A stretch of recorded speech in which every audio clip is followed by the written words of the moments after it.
All right, let's talk about the One Seed launch, which is coming up here pretty soon. It's a gardening initiative program. What's the goal for the community this year, and how does it work? Yeah, so the seed type is still a surprise, so I've got to keep that under wraps, but March 28th is when folks can find out what the seed is, and we are hosting a launch party event at the Sarnia Library Theatre that Saturday afternoon. That's going to start at 12:30, and we've set it up kind of as a almost a little mini conference style event where we're going to start off the day with a panel discussion with some local experts.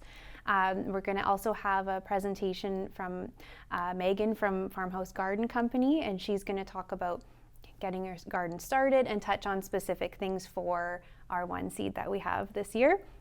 And then we're going to watch a movie called The Biggest Little Farm. It's a documentary about a couple that kind of revitalized a farm in California and made it very biodiverse. And it's so great. And so many people that I've talked to that have seen it are like, that's the best. It's inspirational, gets you into that mindset of gardening. So that's just the launch. Throughout the spring and summer, all the way up to August, we have other One Seed events happening.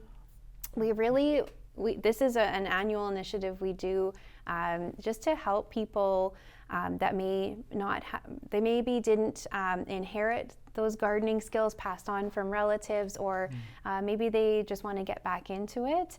And so we offer some programs to help people get started, learn what to do with the plant, and how to save the seeds from the plant as well.